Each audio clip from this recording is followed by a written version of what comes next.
जाती है और इस गाड़ी में बैठा हुआ शख्स टाइसुक कहता है, तो आ गए आप लोग, और अब जो तुम सुनने जा रहे हो वो मेरी कहानी है। मैं हूँ पार्क टाइसुक। कोरिया के एक छोटे से गांव से फादर एक ठग हैं जो कि पैसे के लिए चीजें चुराते हैं और उन्हें बेचते हैं। और हाँ, उनके पास पावर बहुत है। उन्हीं की इसी सीख के साथ मैं भी हमेशा से ही पावरफुल बनना चाहता था और पावरफुल बनने पे ही ध्यान देता हूँ। और हाँ, स्कूल में कोई भी बंदा मुझसे टक्कर नहीं लेता, और अगर किसी ने गलती से टक्कर ले ली तो उसे मुझसे हारना पड़ता है, क्योंकि अगर ऐसा नहीं हुआ तो उनके अंदर से मेरा डर खत्म हो जाएगा। लेकिन एक दिन मैंने अपने सामने एक प्रोसिक्यूटर को देखा जिसकी पावर के आगे मेरे फादर भी घुटने टेक रहे थे, और तब मैंने समझा असली ताकत क्या होती है। असली ताकत हमारी बॉडी या मसल्स में नहीं है, बल्कि ये मसल और बॉडी की ताकत सिर्फ बाहर का दिखावा है। असली ताकत तो इन लोगों के पास है, इन अथॉरिटीज के पास, इन प्रोसिक्यूटर्स के पास। और यहाँ पर मैं बता दूं कि प्रोसिक्यूटर एक तरह से लॉयर से कहा जाता है, जो कि गवर्नमेंट की ओर से एक्यूज पर्सन के अगेंस्ट केस लड़ते हैं उसे गिल्टी प्रूफ करने के लिए। और इस लॉ वर्ल्ड में प्रोसिक्यूटर्स की पावर बहुत ही ज्यादा होती है, खासकर साउथ कोरिया में। और तो वो निकल चुका था अपने एक नए सफर पे। और पहले जहाँ वो पढ़ाई में बहुत ही कमजोर हुआ करता था, लेकिन अब उसने अपनी पढ़ाई में जी जान लगा ली थी। जहाँ पे वो अपनी क्लास के बॉटम रैंक से सीधा टॉप 10 में आने लगा था,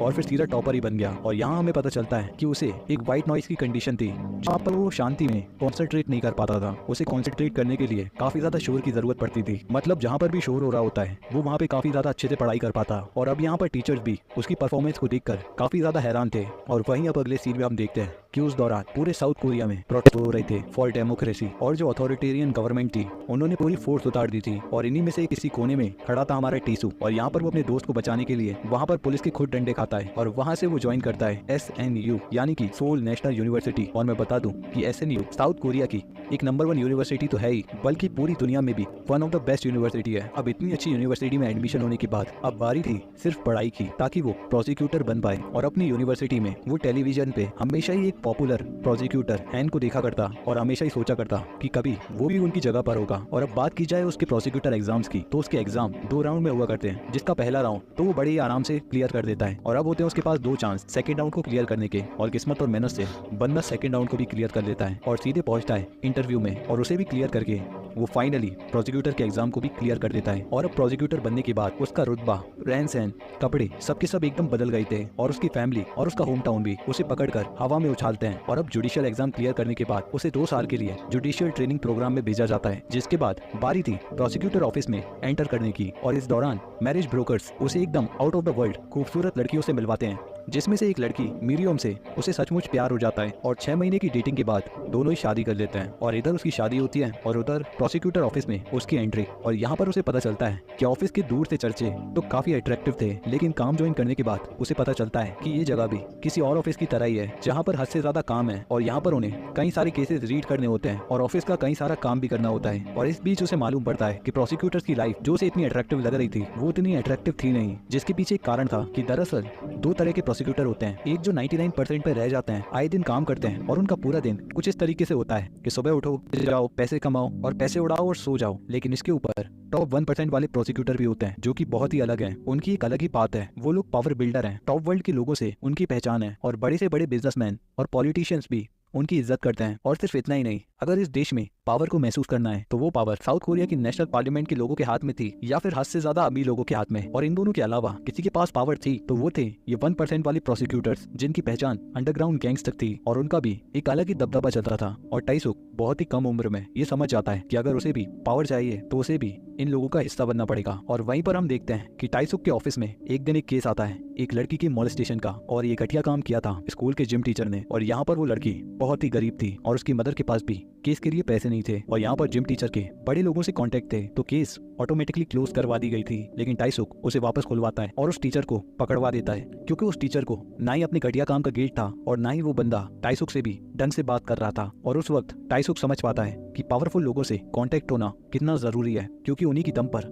आज ये टीचर प्रोसिक्यूटर्स के सामने उनसे इतनी अकड़ से बात कर रहा है। और अब वहीं पर एक दिन टाइसुक का एक कलीग यांग उसे अपने साथ कहीं घुमाने ले जाता है, और ये जगह फाइल से भरी हुई थी, और वहाँ के एक सीक्रेट चेंबर में वो बंदा टाइसुक को एक राज की बात बताता है, और वो टाइसुक से कहता है कि इन फाइल्स में वो केसेस हैं जो अगर बाहर आए तो ये पूरा देश हिल सकता है। बड़े बड़े सेलिब्रिटीज, पॉलिटिशियंस, बड़े बड़े बिजनेसमैन, उन सभी के काले कारनामों का सत्य इन फाइल्स में छुपा हुआ है और इन्हें हम जानबूझकर इन्वेस्टिगेट नहीं करते और इन्हें यहाँ पर छुपा के रखते हैं ताकि कभी भी कोई सही मौका मिले तो हम इन्हें इस्तेमाल कर सकते हैं, वरना ये केसेस बंद ही ठीक है। और अगर अब तुम चाहो तो ये जगह तुम्हारी भी हो सकती है और तुम भी हम में से एक हो सकते हो। बस ये जस्टिस, न्याय वगैरह छोड़कर हमारे पास आ जाओ पावर के साथ, जहाँ पर तुम्हें सब कुछ मिलेगा। और मैं जानता हूँ कि तुम अभी नए नए प्रोसिक्यूटर बने हो, इसलिए इन सब की आदत नहीं है तुम्हें, लेकिन हाँ, तुमने चीफ हान के बारे में तो सुना ही होगा। और यहाँ पर टाइसुक कहता है कि हाँ मैं जानता हूँ उन्हें, और यहाँ पर यंग कहता है वो हमारे लीडर हैं। और अब ये बात टाइसुक को पूरी तरीके से हैरान कर देती है, क्योंकि एक तरह से जो उसके इंस्पिरेशन थे, जिन्हें वो इतने सालों से फॉलो कर रहा था, वो खुद इन सब की एक मेन कड़ी थे। और अब यहाँ पर वो यंग टाइसुक को अपने साथ लाने के लिए लस्ट का इस्तेमाल करता है और उसे एक ऐसी क्लिप दिखाता है जहाँ पर एक बहुत ही हसीन एक्ट्रेस एक प्रोसिक्यूटर के साथ थी। और टाइसुक ये देखकर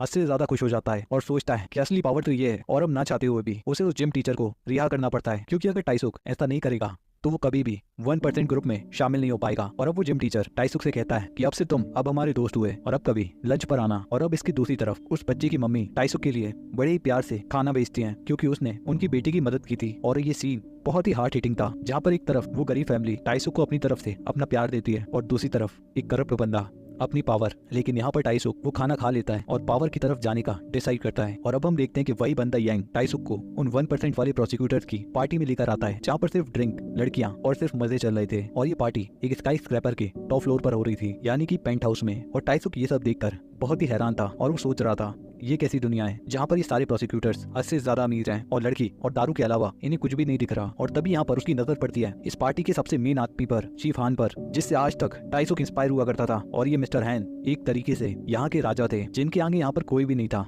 सिवाय कुछ बड़े लोगों के। और सारे प्रोसिक्यूटर्स मिस्टर हैन के आगे सर झुका रहे थे और उसका एक अलग ही औहदा था, एक अलग ही दबदबा। और इस लाइव लाइट में टाइसुक नहीं पढ़ना चाहता था और टाइसुक वहाँ से जाने लगता है। लेकिन तभी वहाँ पर मिस्टर हैन आकर उसे एक जोर से थप्पड़ मारते हैं और उससे कहते हैं कि तुम्हारे अकॉर्डिंग दुनिया जस्टिस से चलती है और न्याय सभी को मिलता है। हाँ, तुम एक प्रोसिक्यूटर हो और तुम्हारे अंदर एक अलग ही कॉन्फिडेंस है। हाँ, और कॉन्फिडेंस ही तुम्हारे अंदर सबसे बड़ी चीज होती है ना? जरा बता सकते हो कि जापानीज रूल खत्म होने के बाद विक्ट्री किसकी हुई थी? वो लोग जो कि कोरिया के इंडिपेंडेंट फाइटर थे, या फिर वो जो कि प्रो जापानीज रूलर थे? चलो मैं ही बता देता हूँ। प्रो जापानीज रूलर अमीर बन के सामने आए और इंडिपेंडेंट फ्रीडम फाइटर्स को ठीक से पेंशन तक नहीं मिली। और अब तुम्हें क्या करना है? अपने अभिमान में चूर रहना है या फिर इस पावर के आगे सर झुकाना है? और अब इसी एक बात से टाइसुक की आंखें खुल जाती हैं और वो डिसाइड करता है इन लोगों के साथ आगे काम करने का। और अब वो वहाँ पर उनके साथ डांस करता है और पार्टी का पूरी तरीके से हिस्सा बन जाता है, जिसे वो थोड़े वक्त पहले क्रिटिसाइज कर रहा था, अब वो उन्हीं का एक हिस्सा बन गया था।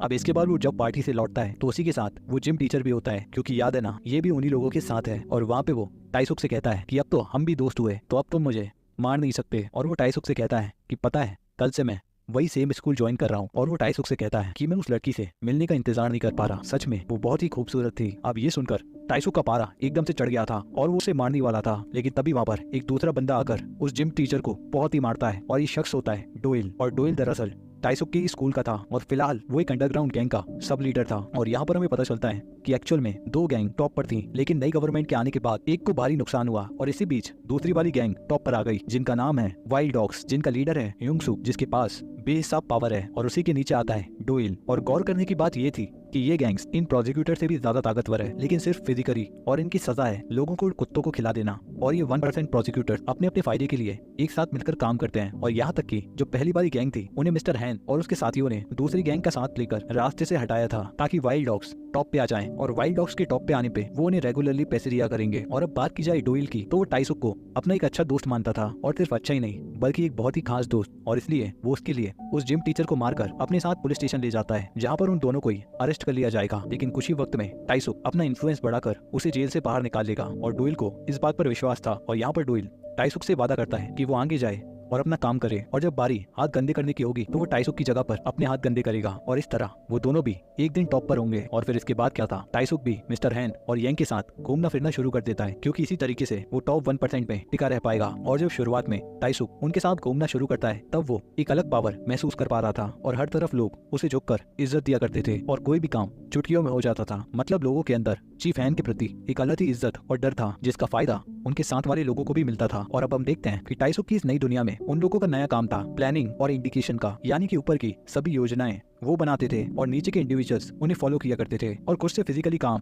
टाइसुक ने करना बंद कर दिया था। इवन उनके काम इतने बड़े थे कि उनके हर काम की न्यूज फ्रंट पेपर पर छपती थी। साथ ही में सभी बड़े केसेस को वही डील किया करते थे और बाकी काम से ज्यादा वक्त वो पार्टीज और ड्रिंक्स में उड़ाते थे। और वहीं पर हम देखते हैं कि इन पावर्स के आने से डोइल 8 महीनों में ही बाहर आ गया था, जबकि उसकी सजा 18 महीनों की थी। और अब वहीं पर हम देखते हैं कि टाइसुक की वाइफ मीरियन को टीवी चैनल के द्वारा पनिश किया जाता है क्योंकि उसने वहां पर मैनेजर से ढंग से बिहेव नहीं किया था। लेकिन टाइसुक की पावर अब इतनी ज्यादा थी कि उसकी एक ही कॉल से अगले दिन उसकी वाइफ को पूरा चैनल दे दिया जाता है। अब यहाँ पर टाइसुक अपनी वाइफ की फैमिली का तो बहुत ही ध्यान रखता है, लेकिन अपनी फैमिली का क्या। अब यहाँ पर टाइसुक को पता चलता है कि उसकी बहन और फैमिली उसकी कई सारे पैसे यहाँ वहाँ खर्च कर हार जाती है, जिससे टाइसुक फ्रस्ट्रेट हो गया था। अब यहाँ से उसकी जिंदगी में एक दूसरा पड़ाव आता है जहाँ पर सारी कारनामे और भी ज्यादा इंटेंस हो जाते हैं। इलेक्शंस का वक्त।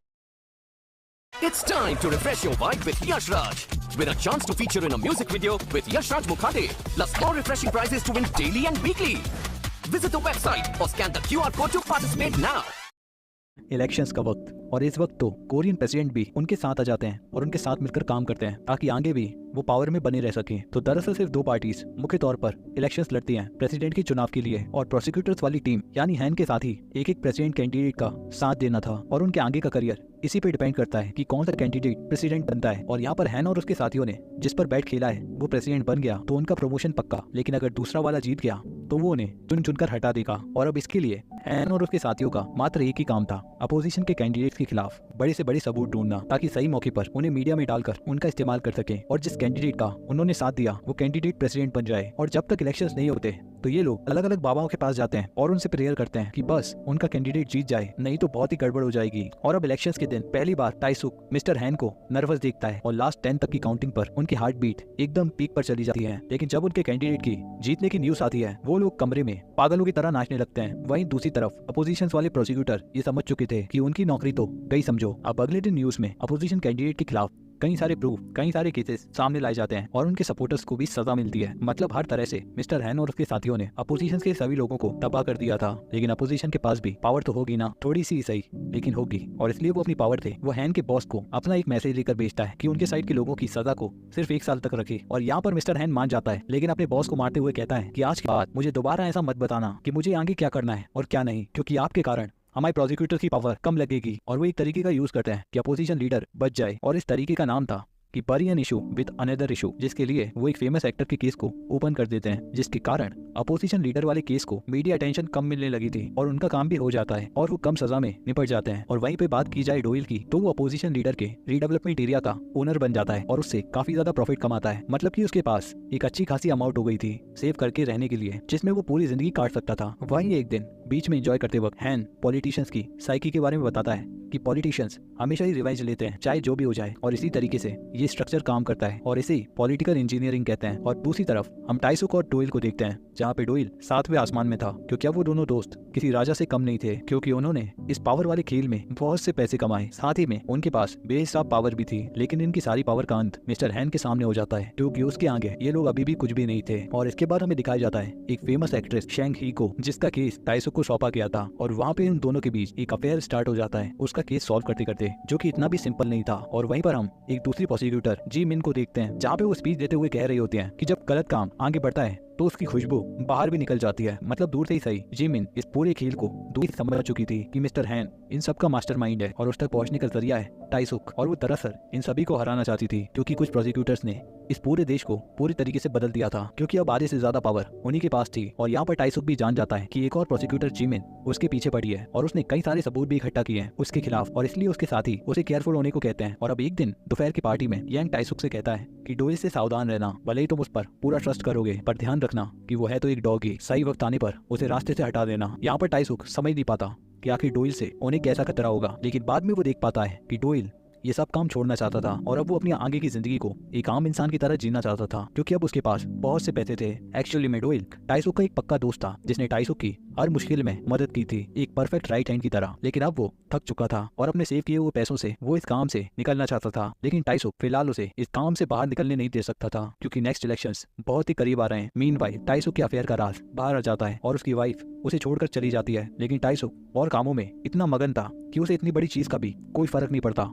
और वहीं दूसरी तरफ इस बार के इलेक्शंस में एक दूसरा कैंडिडेट सामने आया था जो कि खुद भी एक लॉयर रह चुका है, जो कि जानते थे कि प्रोसिक्यूशन डिपार्टमेंट को बदलने की सख्त जरूरत है ताकि ये कारनामे बंद हो सके और उनका जीतना किसी भी प्रोसिक्यूटर के लिए सही नहीं होगा क्योंकि उनकी पावर्स उनसे छीन ली जाएंगी। और इसलिए हैन और उसके साथी पूरी प्लानिंग के साथ उनकी इन्फॉर्मेशन निकालकर अपने वाले कैंडिडेट को देते हैं ताकि वो उसका यूज करके इलेक्शंस को जीत जाएं। लेकिन उनके कैंडिडेट्स एकदम ही आलसी थे और इलेक्शन के रिजल्ट्स में आता है कि अपोजिशन टीम का कैंडिडेट जीत गया है। और अब ये बात मिस्टर हैन के लिए खतरे की घंटी थी क्योंकि जैसे ही अपोजिशन कैंडिडेट लू को पता चलेगा कि मिस्टर हैन ने उसके अगेंस्ट मीडिया में इन्फॉर्मेशन पहुंचाई है तो लू उसे जिंदा नहीं छोड़ेगा। और इससे पहले कि लू तक पहुंचे मिस्टर हैन अपनी अगली चाल चल देता है और एक प्लान बनाता है जिसमें सभी लोग मिलकर लू को खींचकर हटा देंगे क्योंकि किसी के लिए भी इतना न्यायवादी प्रेसिडेंट सूट नहीं करेगा। और अब इतना सभी चल ही रहा था कि तभी एक और प्रॉब्लम सामने आ जाती है। डोयल ने प्रोसिक्यूटर जीमेन की बात सुनकर मीडिया में सरेंडर कर दिया था कि वो मिस्टर हैन के साथ मिला हुआ है और चीफ प्रोसिक्यूटर का एक रोड साइड गैंगस्टर से मिला होना बिल्कुल भी ठीक नहीं है। और अब इस वजह से मिस्टर हैन की प्रमोशन को रोक दिया जाता है और ये झटका मिस्टर हैन को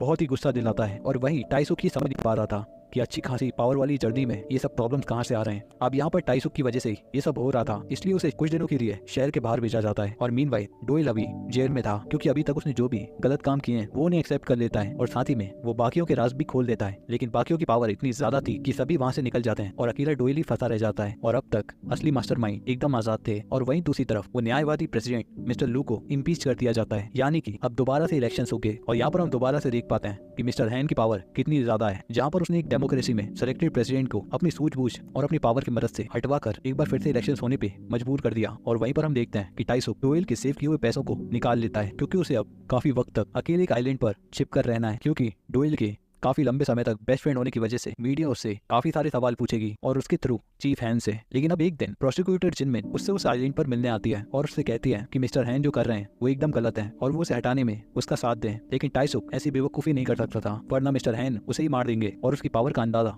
हम सभी को लग चुका है कि उसने प्रेसिडेंट तक को नहीं छोड़ा, तो फिर टाइसुक क्या चीज है। और अब वहीं पर हम देखते हैं कि टाइसुक आइलैंड पर रहते रहते सारे पैसे उड़ा चुका था और अब वो बिल्कुल पागल हो चुका था और अब उसे भी सियोल में आना था। इसलिए वो अपने दोस्त यांग से मिलता है जो कि मिस्टर हैन का राइट हैंड है। और अब वो उससे अकेले में मिलकर उसे साफ शब्दों में कहता है दूर रहो हमसे, तुम्हारी वजह से हम फंसते फंसते बचे हैं, इसलिए प्लीज दोबारा नहीं। और इसकी दूसरी तरफ डोयल जेल से बाहर निकल चुका था और उसे जब पता चलता है कि उसके दोस्त ने उसके सारे सेविंग्स को खत्म कर दिया है, उसके पैरों तले जमीन खिसक जाती है क्योंकि इन सभी गैंगस्टर और प्रोसिक्यूटर से हटकर वो सच में किसी की परवाह करता था तो वो थी टाइसुक की। लेकिन टाइसुक ने उसे बैक स्टेप किया, उसके सारे पैसे खर्च कर दिए या फिर यूं कहूं उड़ा दिए। अब टाइसुक की नजर से देखा जाए तो वो एकदम पागल हो चुका था, उसके लोगों ने ही उसे धोखा दिया। लेकिन आखिरकार आज मिस्टर हैन और यांग उससे मिलने आते हैं और वो दोनों उसे लेकर अपनी पार्टी में जा रहे होते हैं। और यहीं पर हम देखते हैं कि ये सीन वही शुरुआत वाला था कि तीन बंदे हंसते मजाक करते हुए एक कार में जा रहे हैं और उन्हें टक्कर मारने वाली कार डोयल की थी। और अब इस कंडीशन से टाइसुक की कंडीशन बहुत ही बुरी हो गई थी और उन तीनों को ही हॉस्पिटल में एडमिट करवाया जाता है। और अगले सीन में हम देखते हैं कि टाइसुक पहले से बेहतर था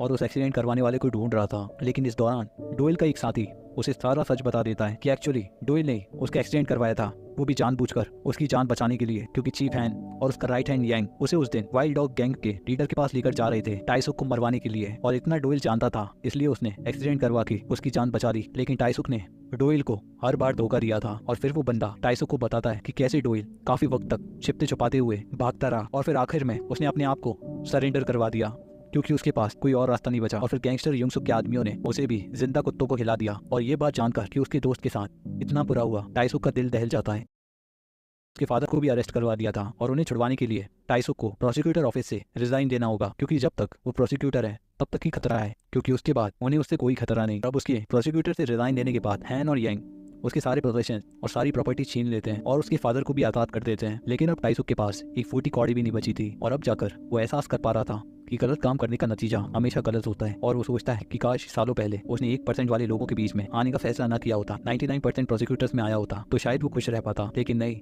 उसने लालच किया, गरीब लोगों के साथ धोखा किया और एंड में उसके साथ भी वही हुआ जहाँ पे उसने सब कुछ खो दिया, अपने एक सच्चे दोस्त की जान भी गवा दी। और अब यहाँ पर वो फूट फूट कर रोता है और वो सोचता है कि काश वो पास्ट में वापस चला जाए और अपनी गलतियों को सुधार सके। और अब उसकी कंडीशंस बहुत ही खराब हो गई थी, इतनी कि अब उसे हॉस्पिटल में एडमिट करवाना पड़ता है। और इसकी दूसरी तरफ फॉर्मर प्रेसिडेंट मिस्टर लू सुसाइड कर लेते हैं और पूरा देश इस बात का शोक मनाता है क्योंकि खराब पॉलिटिक्स के कारण एक अच्छे व्यक्ति की मौत हो गई। और दूसरी तरफ चीफ हैन डायरेक्टर हैन हो गए और प्रोसिक्यूटर यांग अब चीफ यांग बन गया था, जिसे देखकर टाइसुक को बहुत ही गुस्सा आता है और साथ ही में एक आखिरी जज्बा भी सही का साथ देने का। जो आखिरी चीजें उसके पास बची थी उन सभी को लगाकर और अपने आप को दोबारा से रेडी करके एक सूट पहनकर एक गाड़ी खरीदकर प्रोसिक्यूटर मिनजिन के पास जाता है और उनसे बात करता है। तब मिनजिन कहती है कि जब प्रोसिक्यूटर थे तब तो साथ नहीं दिया, अब तो फायदा भी नहीं है क्योंकि अब मिस्टर हैन चीफ नहीं है बल्कि डायरेक्टर बन गया है, तब भूल जाओ उसे। लेकिन टाइसुक ने ये ठान लिया था कि बदला तो वो लेकर रहेगा और वो जाकर अपने वाइफ के रिच फादर से बात करता है कि आखिर वो कैसे हान से बदला ले सकता है और फिर वो अपनी एक्स वाइफ से मिलता है, जिसे वो किसी तरह से मना कर जाकर मिलता है एक लेजेंडरी पॉलिटिक्स के स्ट्रेटेजिस्ट से, जो कि किसी को भी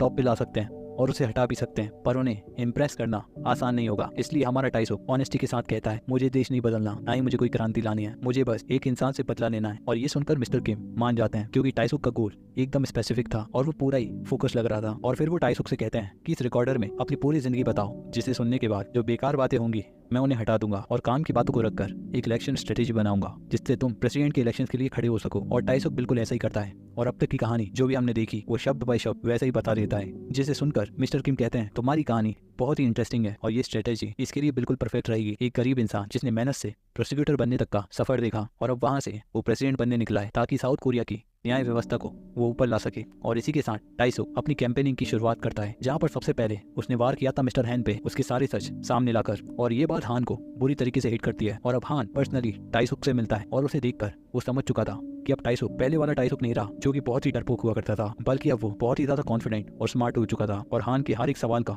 उसके पास एक स्ट्रॉन्ग जवाब था। और यहाँ पर हान समझ चुका था कि टाइसुक को हराना आसान नहीं होगा और वो उसके इलेक्शन कैंडिडेट बनने पे ही मिस्टर हैन मीडिया के पास जाकर ऐसा शो करता है कि टाइसुक को उस पोजीशन का लालच है और इस बात का जवाब किसी के पास भी नहीं था, लेकिन इलेक्शन जीतना है तो इसका जवाब देना होगा। और तब टाइसुक मीडिया के पास जाकर कुछ ऐसी बात कहता है जो कि किसी ने भी एक्सपेक्ट नहीं की थी। वो कहता है कि मैं इलेक्शंस अपने गाँव से नहीं लड़ूंगा, बल्कि मैं इलेक्शंस लड़ूंगा वहां से जहाँ से इस बार के कैंडिडेट खड़े हो रहे हैं, यानी कि वो उनके स्ट्रॉन्ग पॉइंट पे खड़ा हो रहा था। और ये साफ दर्शाता है कि उसे पोजीशन का लालच नहीं है, वरना वो अपने स्ट्रॉन्ग एरिया से खड़ा होता क्योंकि वहां जीतने के चांसेस उसके सबसे ज्यादा थे। और अब ये बात आग की तरह फैल जाती है और लोगों का ट्रस्ट टाइसुक पे बहुत ही ज्यादा बढ़ जाता है, हद से ज्यादा। और अब ये बात हैन को दिन ब दिन गुस्सा दिलाती जा रही थी। और अब वही बारी आती है इलेक्शन रिजल्ट्स की, जहाँ पर टाइसुक काउंटडाउन के बाद हमसे कहता है कि रिजल्ट्स खुद ही गैस कर लो, क्योंकि अब तो मेरी नजर में राजा यानी कि किंग मैं खुद हूँ, लेकिन एक्चुअल में किंग आप लोग हो एंड आप सभी लोग विनर्स हो, क्योंकि अब मुझे जीत हार से फर्क नहीं पड़ता। और अब कुछ वक्त बाद हम देखते हैं मिस्टर हैन और यांग को पकड़ लिया जाता है और अब साउथ कोरिया की न्याय व्यवस्था पहले से बेहतर हो चुकी थी। और इसी के साथ ये मूवी यहीं पर खत्म होती है। तो मैं मिलता हूँ आपसे एक और नई कहानी के साथ, तब तक के लिए गुड बाय, नमस्कार, सलाम वालेकुम, वालेकुम सलाम, इल्ले चलते, राम राम, जजंतरम ममंतरम, bye bye, good bye, Tata.